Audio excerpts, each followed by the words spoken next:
Sometimes the truth is stranger than fiction, and today we're going to look at 3 stories that demonstrate that. But before we get into today's stories, if you're a fan of the strange, dark, and mysterious delivered in story format, then you've come to the right place because that's all we do, and we upload once or twice every week. So if that's of interest to you, please offer to make the like button a nice oregano grilled cheese, but instead of using oregano, use ground up poison ivy. Also, please subscribe to our channel and turn on all notifications so you don't miss any of our weekly uploads. All right, let's get into today's stories.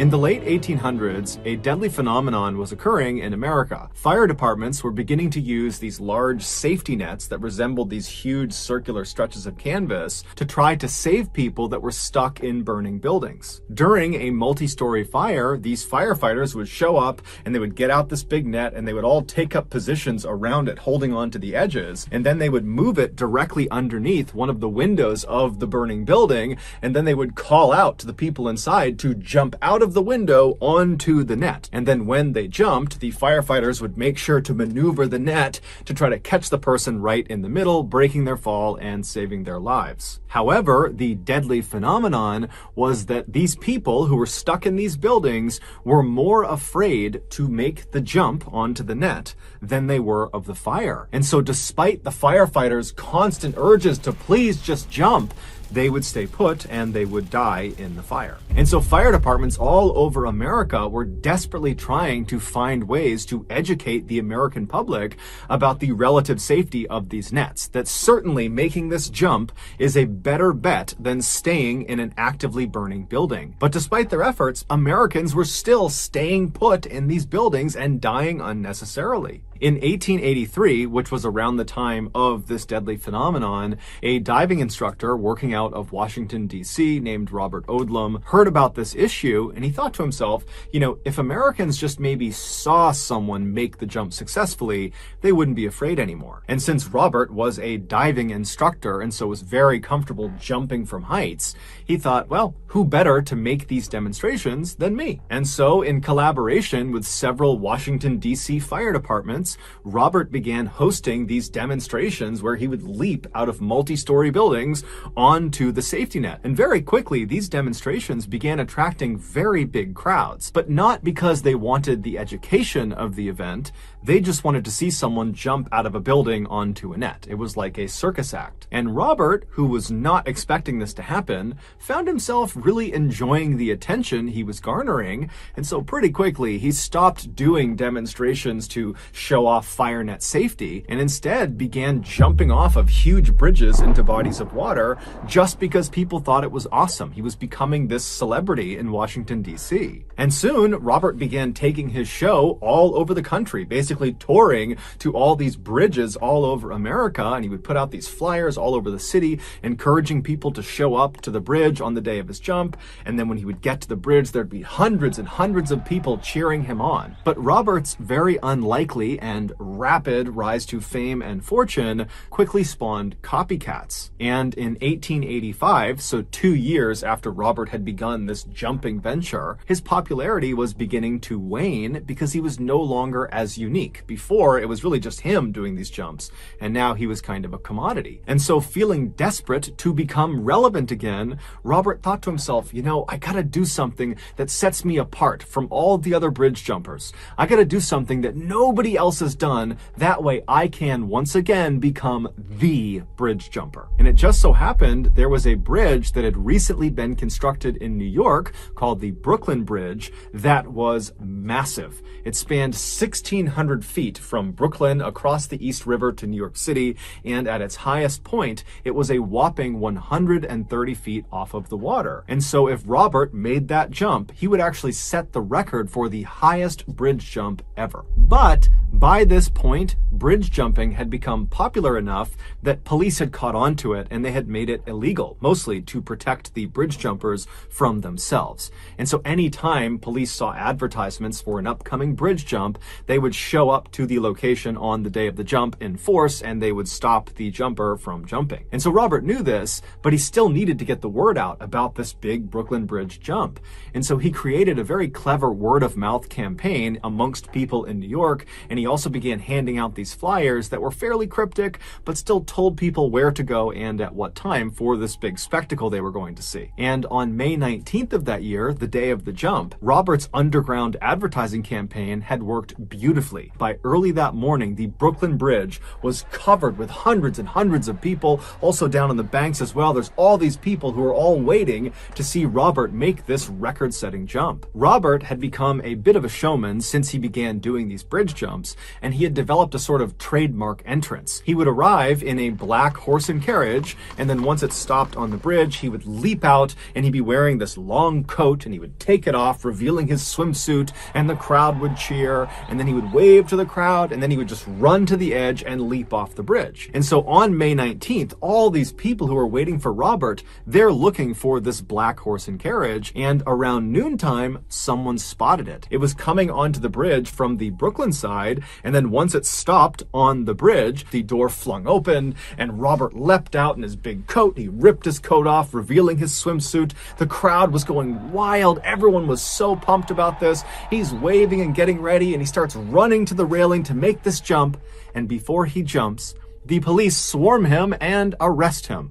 The police were not dumb. They had caught on to this underground advertising campaign, and so like everyone else, they were out in force on this bridge. There were all these officers everywhere, and so as soon as they saw this carriage, they immediately rushed over, intercepted it, and they stopped him. And so as they're arresting Robert, the crowd is starting to boo, and they're chanting, "Let him jump! Let him jump!" And the police, who are all kind of gathered on the Brooklyn side of the bridge, they're telling people to start to disperse, and as they're doing this, something incredible happens. On the far other side of the bridge, on the New York side of the bridge, another black horse and carriage had just come to a stop on the bridge. The doors had flung open, and a man had jumped out wearing a long coat. He had ripped it off, revealing a swimsuit, and the crowd went wild. It was the real Robert Odlum. The man the police had arrested was actually an actor that Robert had paid to pretend to be him. Robert had told him to show up at a particular time and make the typical entrance that he would in order to suck all the police to that side of the bridge. And then while that was happening, Robert would show up and have enough time and space to make the jump. And his plan had worked perfectly. And so the police, who are on the Brooklyn side, they see this happening and they realize there's no way they can run all the way across the bridge and stop Robert before he makes the jump. And so, like everyone else, they just kind of walked to the railing and they watched. And so the real Robert, after revealing his swimsuit, he waved to the crowd, he's smiling, everyone's going crazy, and he runs over to the railing, he climbs onto the other side, and he's looking out over the water, and he gives one more wave to everyone down below in boats and on the banks and on the sides of the bridge, and everyone's going crazy, and then he jumps.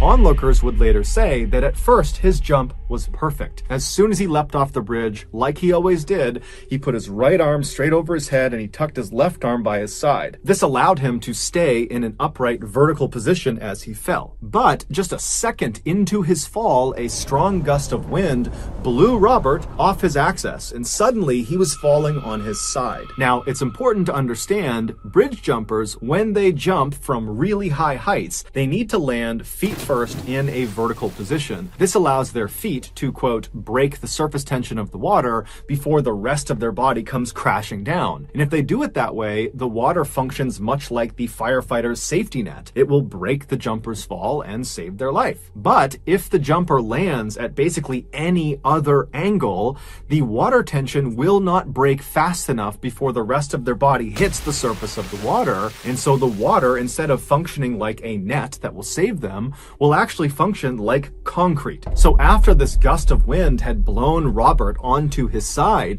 he began flailing in midair to try to get himself back to his upright vertical position, but he couldn't do it in time, and so he slammed into the water directly on his right side. And when the crowd saw this, they figured something was wrong, but they didn't really know, and so everyone just kind of gasped and waited to see what would happen next. And they're looking, and then finally Robert emerges from the deep, except he's face down and he's motionless. And so some of Robert's friends who were on a boat below, they leapt into the water, they swam over to Robert, they pulled him back to the boat, they got him up on the deck, and when they looked at him, he looked awful. There was blood coming out of his mouth, he was barely conscious, and he would just say to them, "Did I make a good jump?" And then he would die. An autopsy would reveal that Robert's impact with the surface of the water had basically obliterated all of his insides. Amongst other things, his liver, his spleen, and both his kidneys had ruptured, and all of the ribs on his right side were broken. A year later, another bridge jumper named Larry Donovan would make the jump off of the Brooklyn Bridge and survive, setting the record for the highest bridge jump at the time. In 1978, 49-year-old Georgy Markov, who was originally from Bulgaria, was living in London and working as a reporter for the British Broadcasting Company, or BBC for short. Georgy had moved to London 6 years earlier, and in the early days of him being in the UK, he would always take a cab or a bus to work. But over the last couple of years, he had taken to walking to work. Not only was it great exercise, but he also just loved the scenery. In particular, he liked on his commute to stop on the Waterloo Bridge, this very famous bridge in London, where from that position, he had a beautiful view of the Westminster Palace on one side, and he had the iconic London Eye on the other, which is a very famous Ferris wheel. So on the morning of September 7th of that year, Georgy got up and he left his flat, and he began his typical commute into work. However, by the time he reached the Waterloo Bridge and was getting ready to take in the sights, it had started to rain, and Georgy did not have an umbrella. And so instead of sightseeing, he just kept on walking as quickly as he could to try to get to his office before he got completely soaked. But by the time he was just on the other side of the Waterloo Bridge and still had quite a distance to cover to get to work, the skies had completely opened up. And so as much as Georgy wanted to walk, because this was something he really enjoyed, he decided it was not worth it. And so he began looking for a bus stop, and he found one pretty quickly, and he rushed over to it. There was an awning that the commuters could stand underneath, and so he ran underneath this awning, getting out from under the rain, and then he proceeded to wait for the next bus to take him the rest of the way. As he stood there waiting, he suddenly felt a shooting pain in the back of his right thigh, and instinctively, without even knowing what it was, he just reached down and grabbed his leg, but he couldn't feel anything, and then he tried to kind of look around and look down at his leg, but it was just too crowded around him, so he really couldn't do it. And so he's standing there puzzled, still grabbing at his leg, wondering what could have caused this pain. And the only things he could think of were, maybe someone near him had a pen or a pencil out and they accidentally poked him, or maybe it's some sort of bug that bit him, a spider or a bee or something. He didn't know, but there weren't that many scenarios that made sense to him. But before he could spend very much time dwelling on what had caused this, the bus arrived and Georgy turned around, he hopped on board, and by the time the bus pulled up in front of his office building and he had gone through the doors of the BBC, Georgy had effectively forgotten about this pain in his leg. But when he got up to his actual desk and sat down on his chair, when the underside of his thigh made contact with his chair, it sent that shooting pain into his leg, and immediately he noticed it. It was almost like he had a splinter stuck in the back of his thigh, and by pressing it down on the seat, it was driving that splinter deeper into his leg. And so Georgy stood up immediately, and he's grabbing at the back of his leg, and he's kind of craning his head to look down at the back of his leg, but he doesn't see anything there. And so he's standing there wondering what he should do. He's got a really busy day ahead of him, and he's thinking, should I maybe go to the bathroom and see what this is? But then he tells himself, you're overthinking it. This has got to be something minor. I need to get to work. And so he sat back down in his chair, being very careful with his right leg when he placed it down so as not to press too hard on the spot that hurt.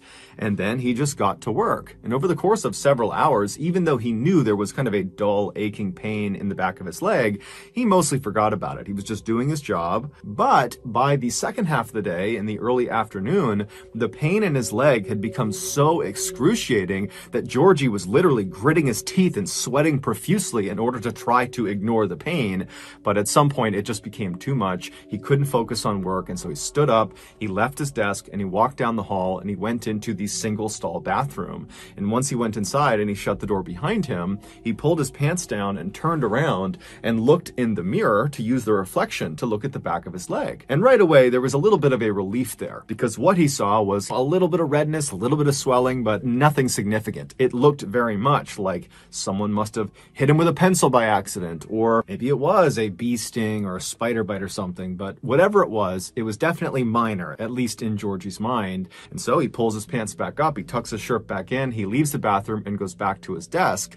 And then he sits down, and despite this intense pain in his leg, he's convinced himself it's no big deal, and so he just kind of grits his way through the rest of his workday. When he finally got home again and walked through the door, Georgie's wife looked at him and was like, "What's wrong with you?" He was so pale, he was sweating profusely, he looked awful. And so he told her about what had happened with his leg, and he was still trying to kind of write it off. But she told him, "Georgie, you are sick, there's something wrong, we have to go to the hospital right now." And so at this point, Georgie was miserable, and so he agreed to go.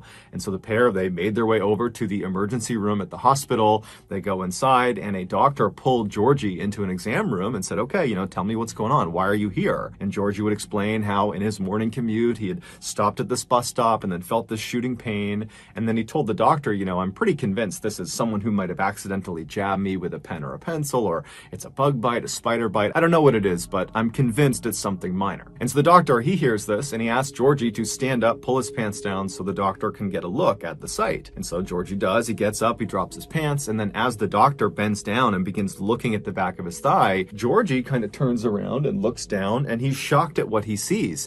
Even though he does not have a full view of the back of his leg, it's obvious that the swelling and redness on the back of his leg has grown exponentially. It looks totally horrible. And so after a couple of minutes of the doctor looking at the back of his leg, the doctor stands up and looks puzzled and tells Georgie, "Hold on a minute, I need somebody else to get a look at this." And so the doctor goes out into the main hall, he comes back with another doctor, and that doctor comes over, he bends down, and he looks at the back of Georgie's leg as well. And after the two of them kind of talk to each other and they're looking at the back of his leg, they stand up and they walk around and they're facing Georgie now, and they say, "Okay, this is going to sound totally weird, but when you were at the bus stop, before you felt the pain in your leg, was anyone around you holding a snake or a reptile?" I know that sounds crazy, but the mark on the back of your leg looks exactly like a venomous bite. So Georgie's like, "No, I didn't see anyone with snakes or reptiles. There was nothing out of the ordinary about what was happening around me when I felt this pain in my leg. We were all just standing there, and then I felt it in my leg. That was it." And so the doctors would tell Georgie that, they didn't really know what was going on with his leg. And so the best thing to do here is just to admit him to the hospital and monitor him and, try to run some tests on him and try to make him comfortable. And so that night, Georgie was admitted to the hospital. He was set up in his own hospital room. And right away, the nurses and doctors began administering different combinations of medicines and treatments to try to lower the swelling and the pain in his leg. But it just seemed like nothing was working. And so all night, his condition seemed to get worse, not better. And then the next day, when he woke up, his leg was much, much worse. It was extremely swollen. It almost looked like a balloon that had been completely filled. It was very red. And Georgie himself was also beginning to lose touch with reality. He had become convinced that someone had tried to kill him, and that was why he was so sick. And this delusion of his got so extreme that he was afraid of his doctors and nurses. And so it became a big challenge trying to help him because he was effectively fighting them off. By the next day, Georgie's condition overall had become critical. He was very clearly on the brink of death, and his mind was effectively gone. But the doctors and the nurses really had no idea what was going on with him, and so there was nothing they could do to help him. And then on the last day he was in the hospital, the third day, Georgie would die. His body just shut down. Given these strangeness of Georgie's death, his body was sent for an autopsy to try to figure out what had caused that leg pain, because that seemed to be the trigger that ultimately killed him. And sure enough, during the autopsy, the coroner made a surprising discovery. Buried in the back of his right leg, right underneath the site that was where he felt the pain, was this little piece of metal. It was so small, the coroner actually almost didn't see it. But when he did see it, he put it under the microscope, and what he saw was this obviously man-made metallic disc that had these two small reservoirs drilled into it. And so they sent this disc off for further testing, and what they discovered was there was ricin residue inside of those two reservoirs. Ricin is an extremely powerful poison. It is more lethal than cyanide, and it has no antidote. And the symptoms of ricin poisoning often look like the symptoms of other diseases or illnesses, and so it's very difficult to diagnose. And so as a result of these factors, ricin is a very popular poison for assassinations. And the belief is that that is exactly what happened to Georgie. He was assassinated. But to this day, we don't actually know who assassinated him. However, the running theory is that Georgie, who was a reporter for the BBC, he covered politics, and he often spoke very critically about the Soviet Union. And so this theory goes that the Soviet Union's intelligence agency, known as the KGB, they assassinated Georgie for what he was writing about. Adding credence to this theory, a former KGB officer named Oleg Kaligan, who was exiled to the United States in 1991, he claimed that he oversaw the assassination program that targeted Georgy Markov. He said what they did is they put this little tiny disc, that metal disc with the ricin inside of it, they put that at the tip of an umbrella, and they made sure the disc itself was fairly sharp. And then the KGB assassin with this umbrella simply followed Georgie on his typical morning commute, and then when he stopped at that bus stop, the assassin jabbed him in the back of the leg and then faded into the crowd. According to Oleg, those little metallic discs that had the ricin inside of them, they were actually covered with a thin layer of wax, and only when this disc had been placed inside of the target's body would their body heat melt that wax layer off, exposing the poison, and then their target would die several days later, as Georgie did. However, Oleg's story, despite being as compelling as it was, didn't have any hard proof to back it up. And so to this day, there has been no one officially charged with Georgy Markov's murder.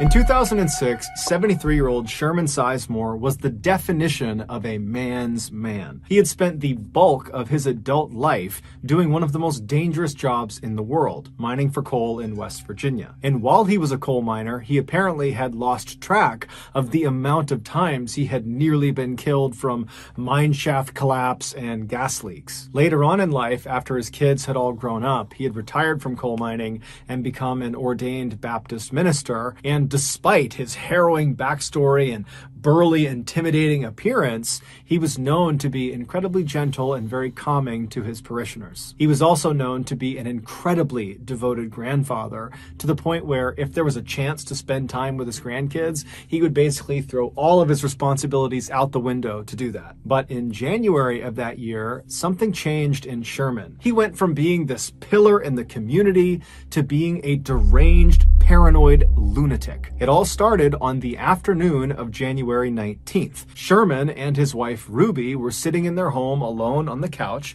just kind of doing their own things, when suddenly, out of the blue, Sherman just starts screaming as if he sees something in front of him that's terrifying him, and his screams startled Ruby so that she started screaming, and so she looks at her husband, and he's still just looking straight out ahead. He's terrified of something in front of him, and so Ruby looks from him to where he's looking, and there's nothing there. And so she turns back to her husband and she's like, "What's going on? What are you screaming for? What are you so scared of?" But Sherman wasn't able to speak. After he stopped screaming, he just continued to look straight out as if whatever had terrified him had him in this trance where he couldn't look away. And so his eyes are wide, his mouth is open, his face is going white, he's starting to sweat, and Ruby's starting to panic. She has no idea what's happening with him. And so eventually she just holds on to him and says, "Come back to me, come back to me." And Sherman at some point would. He kind of broke out of his trance. trance, and he looked at his wife and he just says, "You can't leave me or they'll kill me." Ruby has never seen behavior like this in her husband ever. This is a completely different person she's interacting with,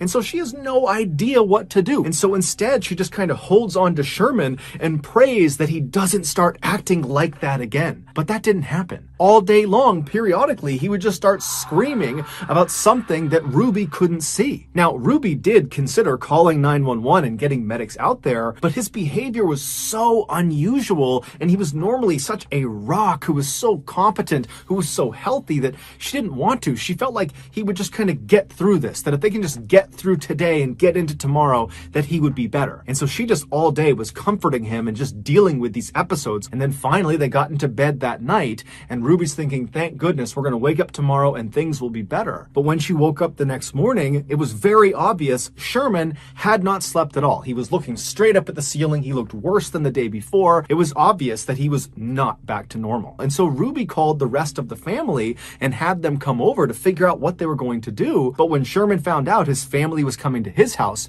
he told Ruby they can't come inside. He was afraid they and others were conspiring to bury him alive. The only person he could be around was Ruby, and his whole family had no idea what to do. Little did they know there was actually a very specific reason he was acting the way he was. A few months before January 19th, which was the day Sherman turned into this different person, a few months earlier, he began complaining of severe abdominal pains. And so he and his wife Ruby and his daughter, they went to the hospital, and the doctor, after examining him and running some tests, determined that most likely his pain was coming from his gallbladder. But the only way to be sure would be to do some exploratory surgery and literally look inside of Sherman's gut and look at his gallbladder and see if that was the problem. And so the doctor asked Sherman, are you prepared to do an exploratory surgery, or would you like to just kind of wait it out and see what happens with this pain? And so Sherman talked it over with his wife and his family, and they made the decision that the pain was just too much,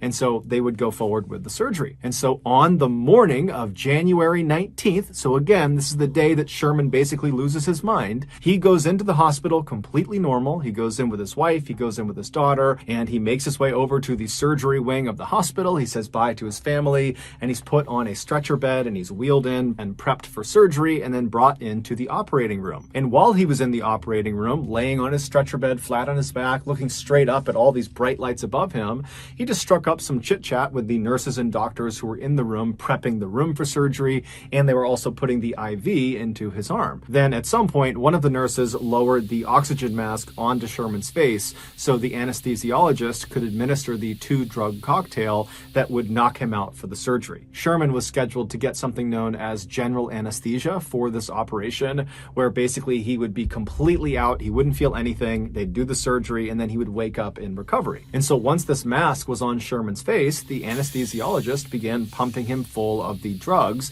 that would make him be knocked out for the surgery. However, the anesthesiologist only administered one of the 2 drugs necessary for general anesthesia.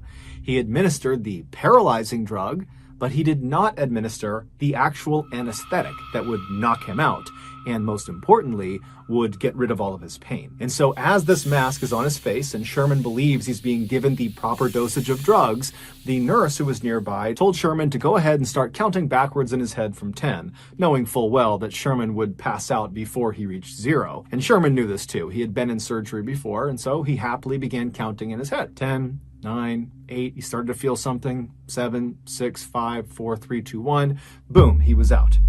Except he wasn't. When he reached 0 in his head, counting down, he realized he had not passed out. He began taking mental stock of what was going on, and he realized he could completely feel his body, but when he tried to move his body, he couldn't. He was completely paralyzed. When he tried to make a sound, he couldn't, because his vocal cords were also paralyzed. The only thing he could move were his eyes. He could move them left and right. However, they had taped his eyes shut, so he can't see anything. And so Sherman is thinking to himself, okay, I've been given the drugs, maybe they're slow acting, any minute now I'm gonna drift off to sleep and this will just be a distant memory. But after a few seconds, he's hearing the doctors and nurses in the room. He can't see them, but he hears them. They seem to be moving towards doing this operation, and he's still awake. And so Sherman becomes frantic and starts flicking flicking his eyes left and right as fast as he possibly can, and the rapid eye movement actually loosened the tape on both of his eyelids, and it created a tiny slit that he could actually look through. And what he saw terrified him. The surgeon was walking over next to him. He was getting his gloves on, and then the surgeon says, "Scalpel." And the nurse hands him this chrome metallic blade, and the surgeon takes the blade and begins cutting into Sherman's midsection.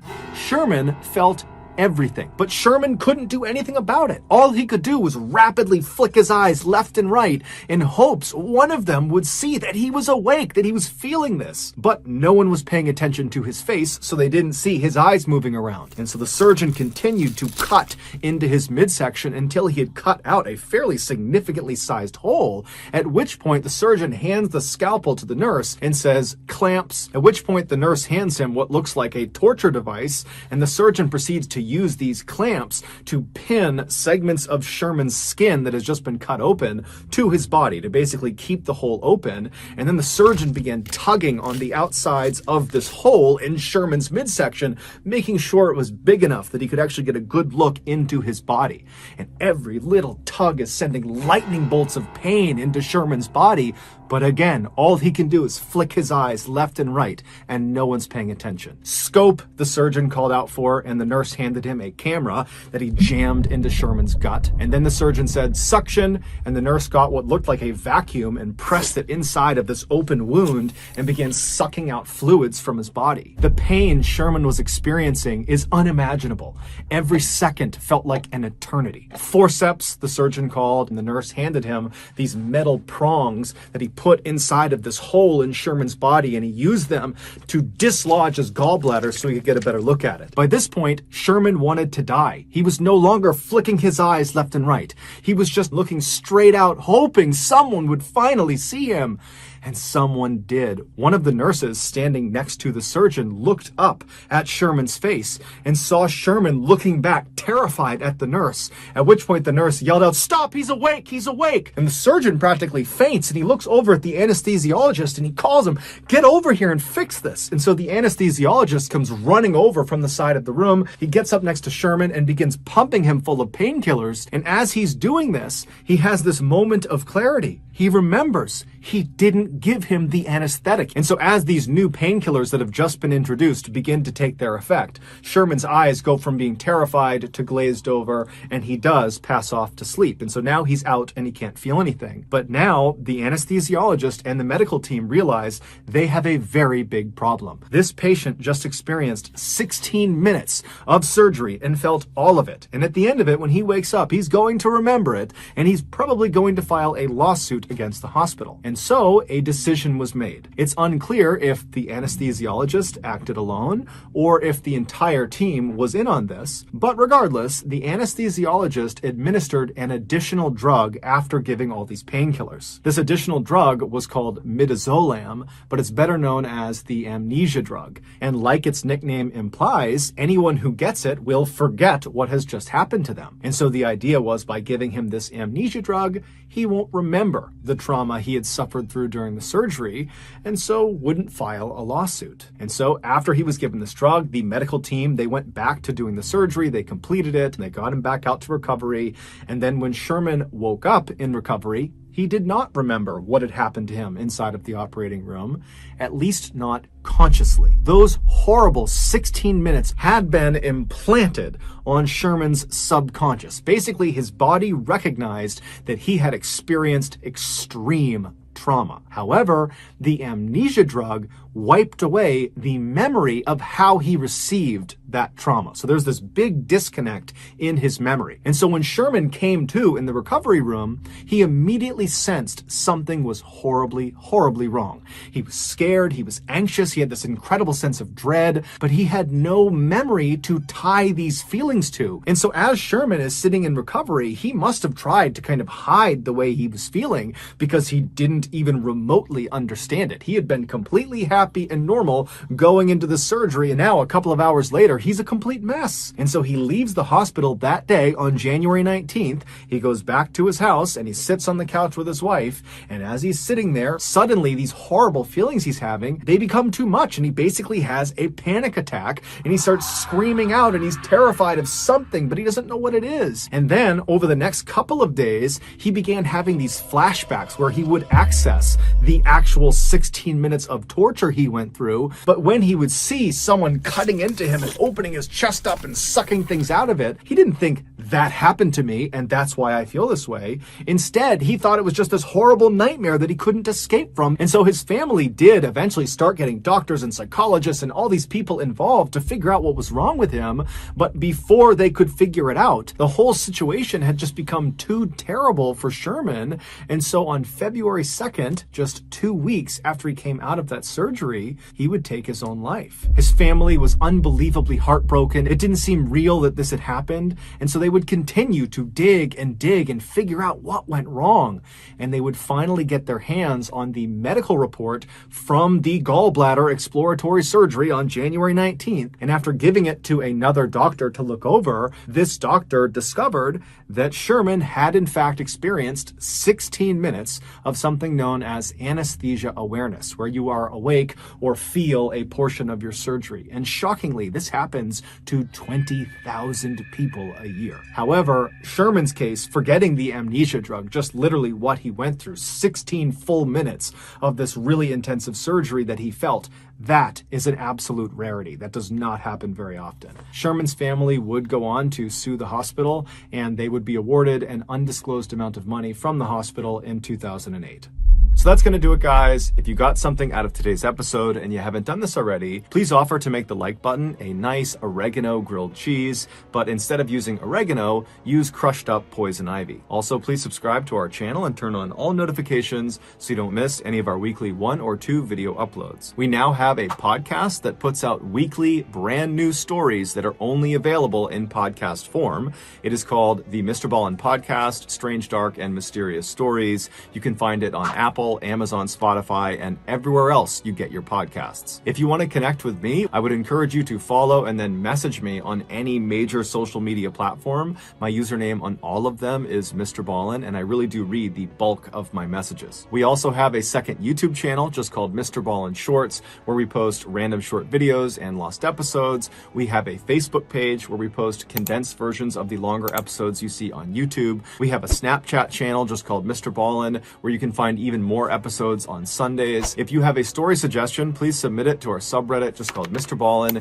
It's linked in the description below. So whether I see you on Instagram, Twitter, TikTok, Reddit, YouTube, Facebook, Snapchat, other YouTube channels, podcasts, whatever it is, just know that I really appreciate your support. And until next time, that's going to do it.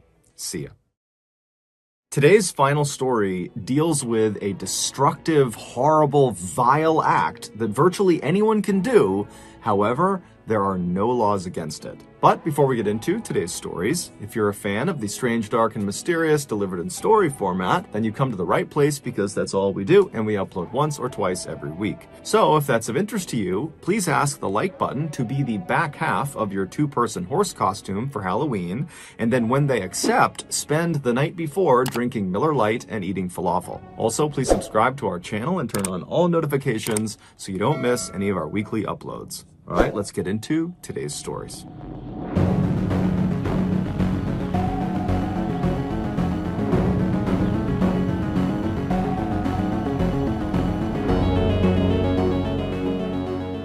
In 2007, 60-year-old Michael Dick was living in Bow, East London with his wife and 2 daughters. While his life was not exactly exciting, it was good. He lived in a quiet and safe neighborhood, and Michael, who used to be a carpenter, was now semi-retired and got to spend the bulk of his time with his friends and family. But that year, something really started to bother him. 10 years prior, Michael had split up with his first wife, and after their divorce was finalized, his ex-wife and the daughter they had together, her name was Lisa, and she was 21 at the time, those two stayed in the family home in Sudbury, England, and Michael moved south about an hour and a half to Bow, East London. The divorce had been quite messy, and so Michael had not only lost touch with his ex-wife, he had also lost touch with Lisa. And so fast forward 10 years back to 2007, and Michael and Lisa had not spoken since the divorce, and Michael found himself suddenly feeling this unbelievable wave of grief over the loss of his relationship with his first child. And so after speaking with his current wife and his two other daughters, he decided that he had to go find Lisa. He had to be reunited with her. The only problem was he didn't know where Lisa lived, he didn't have her contact information, and he didn't know where his ex-wife was, so he couldn't even ask her how to get in touch with Lisa. However, he did have the street address of where they used to live in Sudbury, England, and so he decided that would be his starting point. So in August of that year, Michael and his two other younger daughters, they hopped in the car and they left Bow, East London, and they headed up to Sudbury. And when they got there, Michael navigated to his old street, which had brick houses lining each side of the road, and he drove down until he spotted his old house, and he parked right out front, and then he alone hopped out of the car and he walked up to the front door. He took a deep breath, and then he knocked on the door. When the door opened, it was not Lisa, it was not his ex-wife, it was some other family that he didn't know, and they didn't know Lisa or his ex-wife, and so they said, you know, good luck finding your daughter, but we don't have any information for you. And so Michael was crushed, but he thanked them, and he turned around, and he went back to the car, and he told his other daughters about what he had just learned, and then from there, the trio just kind of began driving around Sudbury, half looking for Lisa out on the streets, although none of them thought they would actually find her, and then also kind of discussing what they were going to do next, because now they had nothing. And so as they're driving around the streets of Sudbury, they come to the realization that their best bet at finding Lisa is putting some sort of story in the local newspaper that hopefully she would see, and then she would contact Michael. And so they drove to the headquarters of the local paper, the Suffolk Free Press, and they went inside and they managed to speak to a reporter. And after telling the reporter Michael's story about how he's lost touch with Lisa, the reporter thought, you know what, this is actually a pretty interesting story, and I'd be happy to do a small feature on you guys. And so the reporter, along with a photographer, brought Michael and his two daughters outside. They took a picture of them, and then they told Michael, you know, in the next edition of the paper that will run in a couple of days, we'll run this picture along with a little write-up about how you're looking for Lisa, and we'll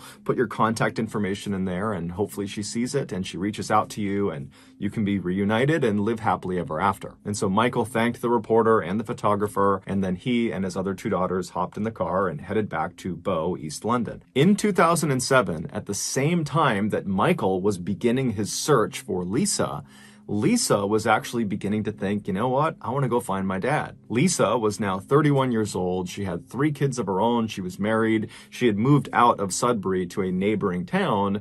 And she was thinking, you know, I really want to have a relationship with my dad again so that my kids can have a relationship with him. And so she began speaking with her mother and with friends about how she should go about finding her dad, because like Michael, she didn't have his contact information. She didn't have a phone number. She didn't know anyone who would. And then when she went on social media to look for him, he wasn't on there. And so she was kind of at a loss. Then one day in August, she was at her office and she was in the break room and she saw a copy of the Suffolk Free Press sitting out on the coffee table. So she picked it up and she began flipping through the pages. And then suddenly she stopped when she saw a picture of herself. She saw her and her mother walking along the streets of Sudbury. She had been in Sudbury just a couple of days ago to talk to her mom about finding her dad and kind of strategies for how to go about doing that. And then Lisa glanced at the caption for this photo and she nearly fell off of her chair. The man and the 2 girls who were the main focus of this photo that Lisa was in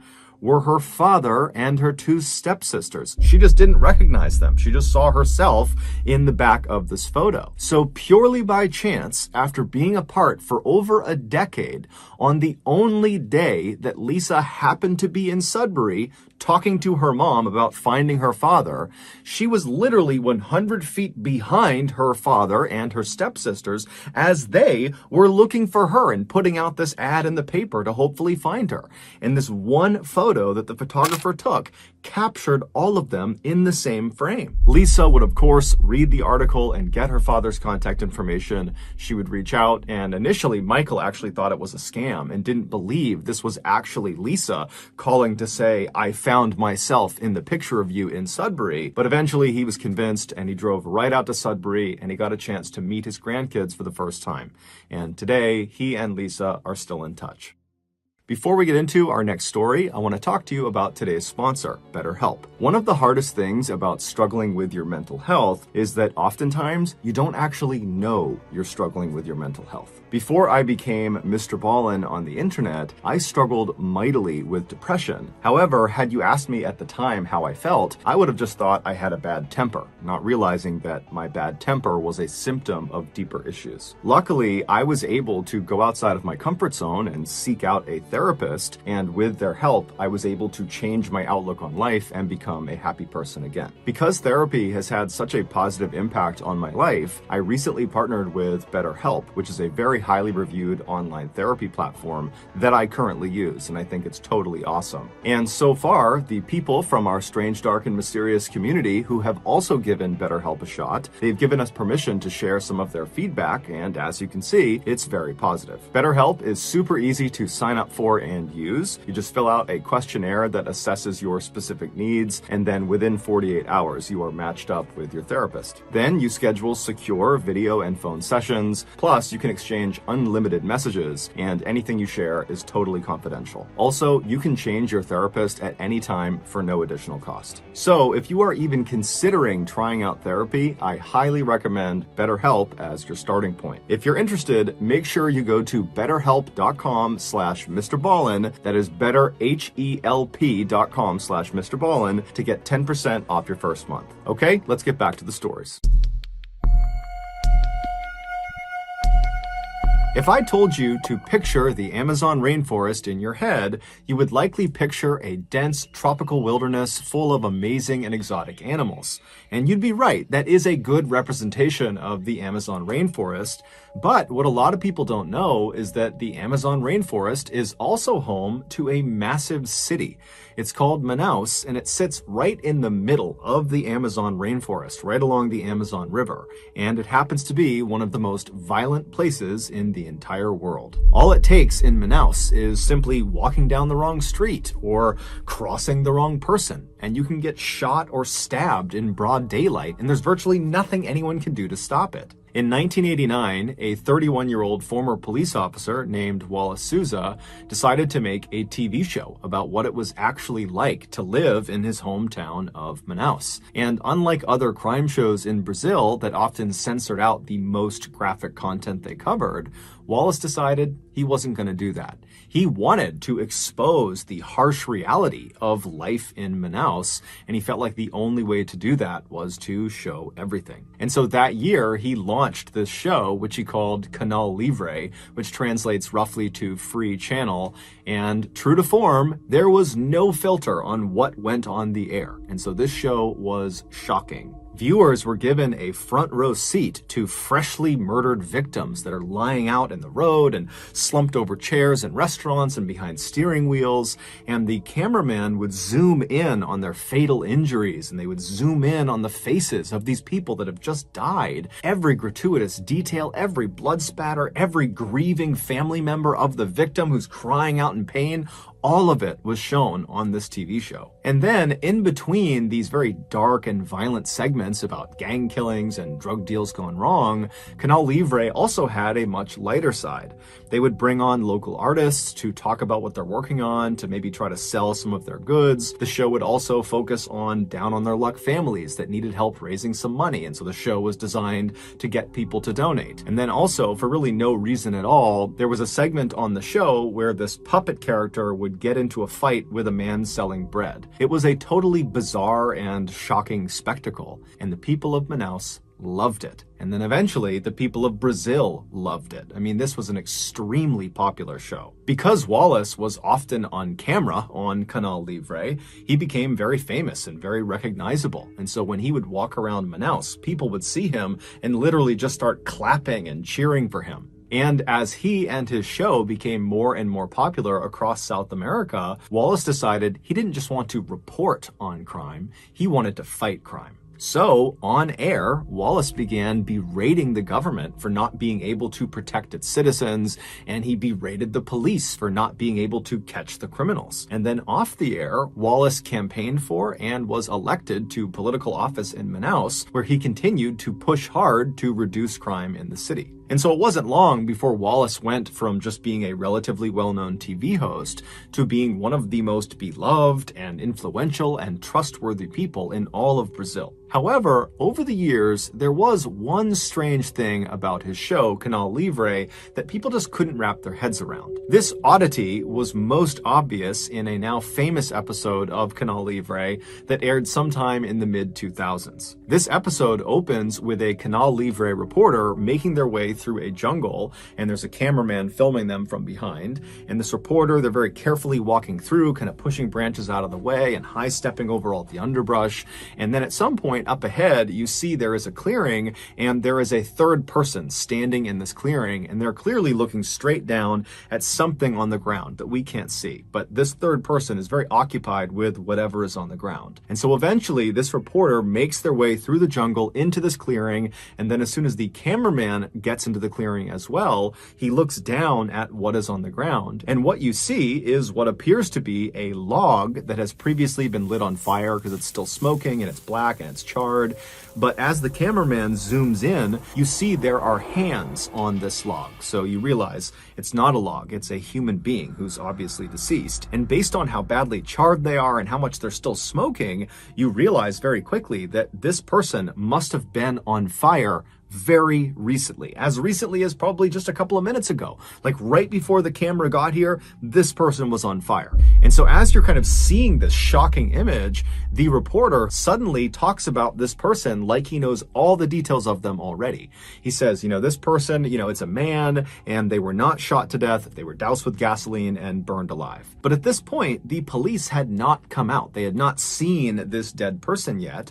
And so it made no sense that the reporter would have all this information on hand, because no one knows this stuff yet. And based on just looking at this person's body, it was too badly burned to be able to tell whether it was a man or whether they had been shot or not, or whether gasoline was used. But when Wallace was questioned about where he and his reporters got their information from, he just said, look, we're a very popular show and people call us often before they call the police, and they give us information about what's happening in the city. And we have a huge team. We watch the police headquarters, we listen to the police's radio, we watch the morgue, we have loads of informants all over the city, and so we just get our information really, really quickly. And this answer was enough until 2008. That year, in October, the police arrested a former Manaus police officer who just went by the name Moa, and they accused him of 9 murders. And so they throw him in jail. But Moa, despite the seriousness of the charges against him,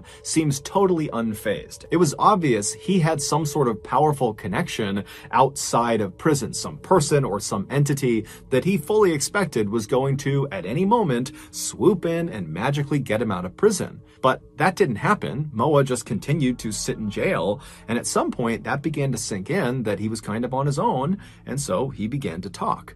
And the story he would tell would shock Brazil. Moa would admit to having killed some people, but he would tell police, look, I'm just the assassin. The person who hired me for these killings is Wallace Souza.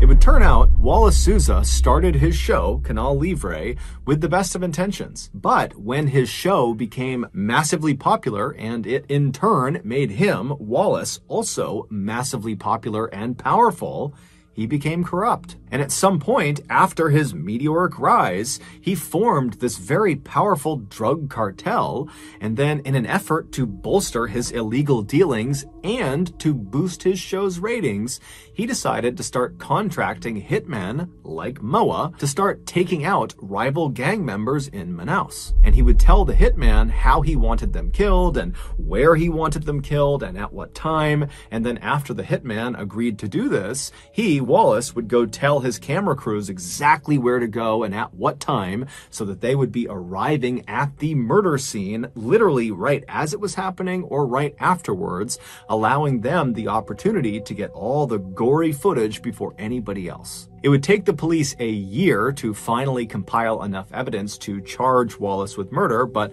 they would do it in October of 2009, and eventually Wallace would turn himself in. However, he denied everything. And then before he went to trial, he would die of a heart attack in prison. And so we never actually got to learn the full extent of what exactly Wallace Souza had done, how many people he had assassinated, and how many of them were shown on his TV show. but we do know that at least 3 of his assassination victims were shown on his TV show, one of them being the person that was found out in the jungle.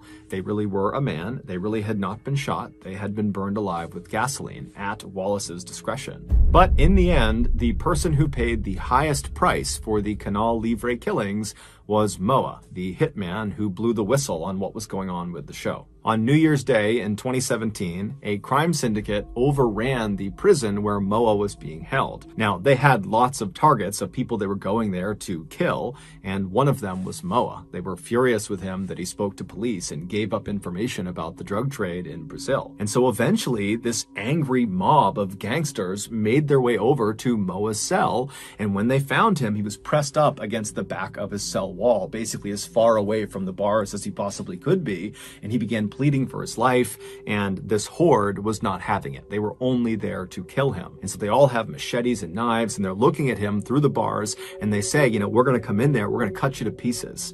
And so then they start banging on the door, they're trying to hack the lock open, and Moa, he can't do anything. All he can do is kind of just keep himself all the way to the back of the cell and hope they don't get in. And eventually, they can't open the door, and they know it. And so they do the next best thing. They reach through the bars with a lighter and they light Moa's mattress on fire. And so Moa was trapped. He had nowhere to go, and so eventually the fire reached him and he burned alive.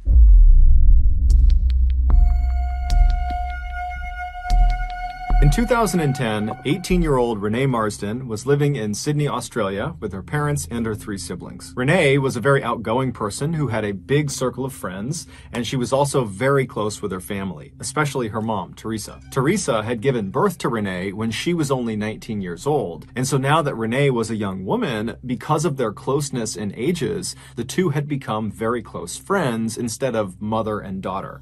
And so because of that dynamic, Renee found herself always going to her mother to tell her anything going on in her life. She was her confidant. And that year, something major had disrupted Renee's life, and so naturally she went to her mom and she told her about it. It would turn out Renee's boyfriend of nearly 2 years, who she was madly in love with, well, she discovered he was cheating on her and didn't actually even care about her. He had sent these text messages that basically said as much. And so she confronted her boyfriend with these text messages, and he denied ever sending them. He said, look, I've never cheated on you. I don't know where those came from. I promise I've been faithful to you this entire time. But Renee just wasn't buying it, and so she had felt forced to break up with him. And so Renee naturally had turned to her mother for comfort and guidance, but Teresa, all she could really offer her daughter was, to remind her that time heals all wounds, and that certainly someday you will meet the right person for you. And amazingly, only a couple of weeks after this very painful breakup, Renee came home from work one day and she walked into the house and she was all smiles. And considering how unbelievably depressed she had been over the last couple of weeks,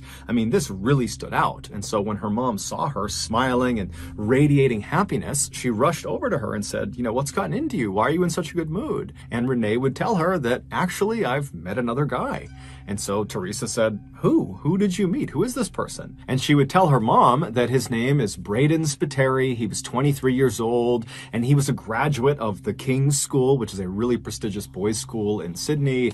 And his father was this really successful business person who owned this big construction company that he was set to inherit later on. And so she was just raving about how amazing this guy was. And Teresa was really happy. If nothing else, this was a very good distraction for her. And so she asked her daughter at some point, how'd you meet this guy? And Renee would tell her that Camilla had introduced them. Camilla Zaidan was Renee's best friend. They had met in high school. And Renee would explain to her mother that Braden was actually Camilla's ex-boyfriend, but they hadn't dated in a really long time, and there was no feelings between them. They were just friends at this point. And apparently, after Renee had this really painful breakup, Camilla had just felt bad for her, and so she had gone out and found the best possible match for Renee, which in her mind was this guy Braden. Teresa knew Camilla really well because she was always over the house, and she knew Teresa's intentions must have been good, but she's thinking to herself, this is bad news. You don't want to have best friends, one dating the ex-boyfriend of the other. It's just bad news waiting to happen. And so Teresa couldn't even help herself, and she says to her daughter, do you really think it's a good idea to be dating Camilla's ex-boyfriend? But Renee would tell her mom, look, Camilla was totally upfront with me. She just wants me to be happy. She thinks Braden is a good match for me. They don't have feelings anymore, not at all. She's totally in support. And so Teresa still very much had her doubts that this was a good idea. But she put those doubts aside, and instead she said, okay, well, can you show me a picture of Braden? Can I see what he looks like? And so Renee pulls out her phone and she finds a picture of Braden and she shows it to her mom. And right away, her mom is looking at this picture and seeing that Braden is a very handsome guy, big bright smile. But she sees in this picture, Camilla is very clearly laying on his shoulder like she is his girlfriend. And so again, Teresa's thinking to herself, this is not good. Someone is going to get hurt. But over the next couple of weeks and months, Renee and Braden texted each other all the time. I mean, Renee had her phone out basically 24/7 talking to Braden. The pair had made plans to meet up and see each other in person for the first time on several different occasions, but every single time they were set to go meet, one of them would have a conflict that would make it impossible to have this face-to-face meeting. And so before long, when they just could not get a meeting established, they kind of stopped trying to have face-to-face meetings. It was almost like they had built this really strong, flourishing relationship all via their phones, and it just was getting more and more awkward to actually go out and see each other in real life. It was just more comfortable doing it all on their phones. And so this digital-only relationship between Renee and Braden continued for almost a year until January of 2012, when something horrible happened. Braden was in a horrible motorcycle accident. He survived the accident, but his passenger, his best friend, this guy named Richie, who was riding right on the back of his motorcycle, he didn't survive. He was killed in the accident. And it was determined that Braden was driving recklessly. And so he was charged with manslaughter and convicted and sentenced to 2 years in prison. Even though Renee's mother, Teresa, was totally upset about this accident. I mean, she did understand someone had lost their life and now Braden was going to jail for 2 years. She understood the seriousness of this accident. But at the same time, there was a part of her, her motherly, protective side of her, that was kind of relieved for her daughter. She figured with Braden being out of contact for 2 years in prison, that their relationship would end and Renee could go pursue somebody else who was not an ex-boyfriend of a close friend and was someone that she could actually see in person and not just have to text with all the time. But surprisingly, after Braden was transferred to Goulburn Prison, which is where he'd be serving his 2-year sentence, it's located about 2 hours to the south of Sydney, his family smuggled a phone somehow into this jail, and he was able to continue texting with Renee. And so after he was incarcerated, they just picked up their relationship like nothing had changed. Now, Renee's family did not like this development, and they told her as much. They thought this was a bad idea, that this was the wrong path for her, but Renee didn't care. She was totally in love. And in fact, over the first couple of weeks that he was in Goulburn Prison, their relationship only intensified. They actually agreed to get married as soon as he was released at the end of 2013. And in fact, Renee had already begun making wedding preparations. She had gone on eBay and found this beautiful tiara she would wear on her wedding day, and she had contracted a wedding photographer, and she had even contacted the Greek consulate to ask if it would be okay if Braden were allowed to enter their country, because they were planning to have their honeymoon in Greece, and Braden was going to be a convicted felon, and so she needed permission for him. But in August of 2013, just 2 months before Braden's expected release date, something changed. Renee's mother, Teresa, got a text message from Braden, something she had never gotten before, and it said, "You need to check on your daughter. She's talking about killing herself." And so Teresa is totally taken aback by this message, and she goes right into Renee's bedroom where she is sitting on her bed, and her mother sits down next to her and says, "Honey, are you okay? You know, what's going on?" And Renee would look up at her mom and say, "Yeah, you know, I'm fine. What's going on with you?" And then Teresa would hold out the phone and show her the text message from Braden, and as soon as Renee saw it, she kind of sighed and looked at her mom and said, "I'm not going to hurt myself. We just broke up. Our relationship is over." Teresa knew this was going to be an extremely hard stretch of time for her daughter with another painful breakup here, but at the same time, Teresa thought to herself, this is probably for the best. That relationship just had bad news written all over it from the start, and so now she can begin to heal and move forward with her life. And so Teresa and Renee would sit in the room for a while just chatting on the bed, and then eventually Renee would tell her mom that her plans that night were to go out with her friends and cut loose and kind of just forget about this whole thing. And so Teresa sat in her bedroom on her bed as her daughter stood in front of the mirror and got ready, and then once Renee was ready, she and her mom hugged and kissed, and then Renee told her mom she'd be back soon, and then she left the house. A few hours later, Teresa received a text message from her daughter, and it started with, "Mom, I love you so much, and I'm sorry for the pain I'm about to cause you. You can still talk to me though, just call out my name and I'll be there." Teresa read this message and didn't really know what to make of it. She knew her daughter was almost certainly very upset about this breakup, but she didn't really understand the context of this message, and so she called her daughter. She didn't pick up, so she called her again, and after that second time her daughter didn't answer, she sent her a text message that just said, "Please call me back." But she sat there kind of waiting for her daughter's call, but it never came. And so Teresa, starting to feel a little bit worried about her daughter, she called Camilla and she asked her, "Hey, have you talked to Renee tonight? Because I can't get in touch with her." And Camilla would tell Teresa that actually, yeah, I just got a very strange text message from her that just said, "I love you, I'm sorry."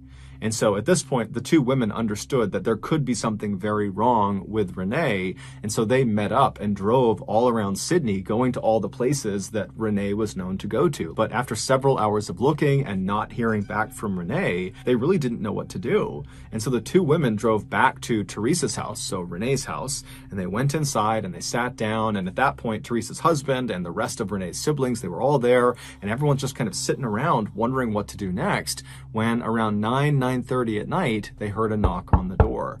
And it was the police coming to inform them that they had found Renee's car parked in an area that it shouldn't have been, but Renee wasn't there. And so they were coming to ask if they knew where she was and why her car might be out there. And so at this point, the family is totally terrified. They tell the police about these strange text messages, and then before long, the parents just rush outside, they hop in their cars, and they drive out to where their daughter's car is. And where Renee's car was parked was in an area called the Gap. It basically was this sheer cliff overlooking the ocean. The parents got out and they searched their daughter's car, but there was no sign of where she had gone based on the car. And so they began running up and down the cliffs. There was a sidewalk that kind of ran parallel to the edge of the cliff. And they're running up and down, hoping they're going to find their daughter, but there's no sign of her.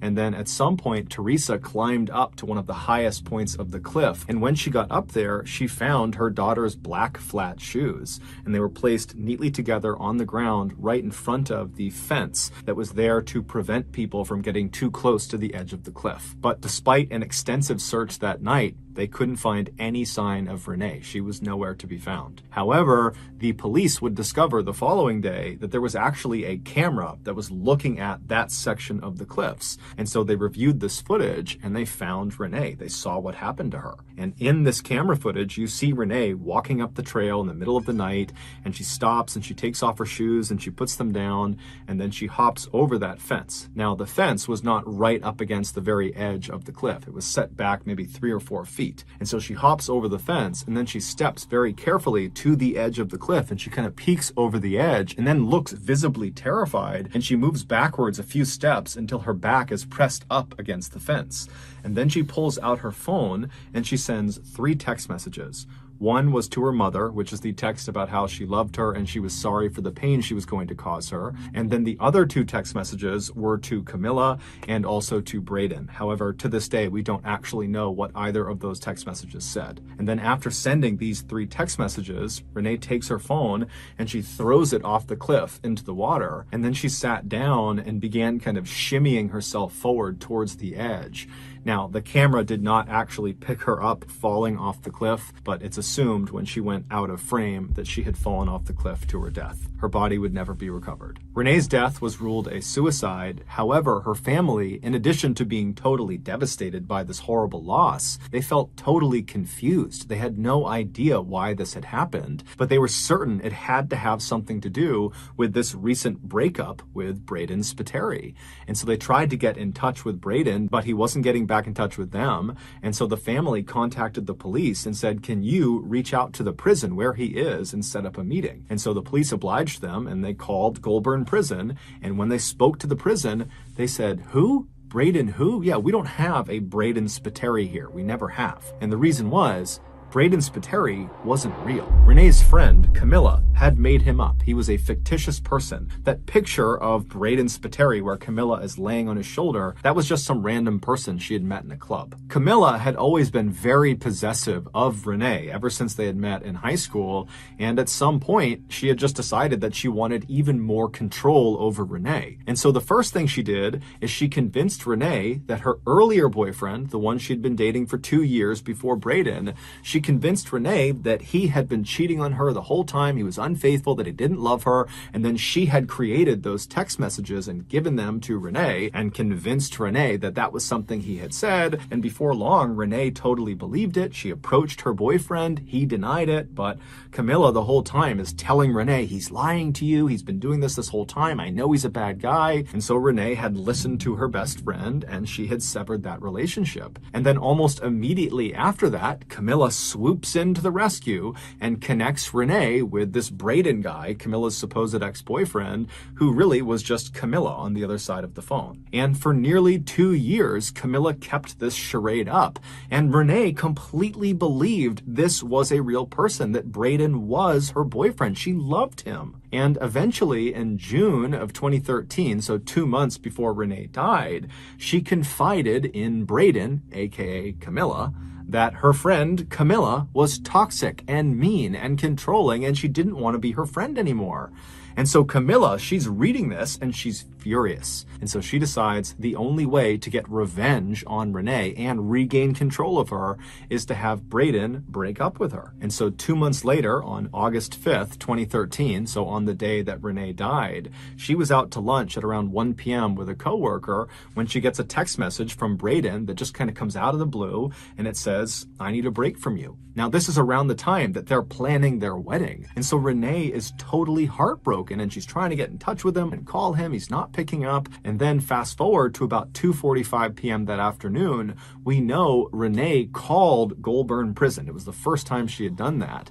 Now, we don't know who she spoke to or what they actually talked about, but it's nearly guaranteed that she learned Braden Spiteri was not being held there. And so almost certainly she would have realized that Braden is either not real or Braden had been lying to her in such a huge way that the relationship could never work. And so no matter what, this chapter of her life was totally over. And so later that day, when she was sitting on her bed in her bedroom and her mom came in and she asked her how she was doing, it's very likely that Renee was devastated. She was crushed and probably kind of embarrassed about how badly she had just been duped by this Braden person, whoever that was. And so even though normally Renee would tell her mother everything, her mother was her confidant, she loved her mother, it was like she just couldn't bring herself to discuss what was happening to her. It was just so enormous, it was so overwhelming that she hid it from her mother. And instead, she just got dressed up, said goodbye to her mom, and then she headed out to the cliffs. No charges were ever brought against Camilla because catfishing, which is exactly what she was doing, which is using a fictitious online persona to lure people into relationships, well, that's not considered a crime in Australia. And Camilla, despite being pressed by the police and Renee's family, has never taken responsibility for this and has never apologized. So that's going to do it, guys. If you got something out of today's episode and you haven't done this already, please ask the like button to be the back half of your 2-person horse costume for Halloween. And after they accept, spend the night before drinking Miller Lite and eating falafel. Also, please subscribe to our channel and turn on all notifications so you don't miss any of our weekly 1 or 2 video uploads. We now have a podcast where we put out brand new, never before heard content on Monday mornings. And also on Thursday, we re-upload YouTube content, but we remastered the audio. This podcast is called Mr. Ballin Podcast, and you can find it on Spotify, Apple Podcasts, Amazon, Google, basically anywhere you find your podcasts, it will be there. If you want to get in touch with me, please follow me on any major social media platform. My username on all of them is @MrBallin, and then just send me a direct message. I actually do read the bulk of my messages. We have 2 additional YouTube channels. One is just called Mr. Ballin Shorts, where we post random short videos and lost episodes. And the other YouTube channel is just called Mr. Ballin en Espanol, and it's a Spanish language channel. We also have a Facebook page just called @Mr. Ballin that puts out near daily content. We also have a Snapchat channel called Mr. Ballin that puts out content on Sundays. We have some really cool merchandise. If you want to check it out, go to shopmrballin.com. And if you have a story suggestion, please submit it to our subreddit just called Mr. Ballin. It's linked in the description below. So whether I see you on Instagram, Twitter, TikTok, Reddit, YouTube, Facebook, other YouTube channels, podcasts, wherever, just know that I really appreciate your support. And until next time, that's going to do it. See ya.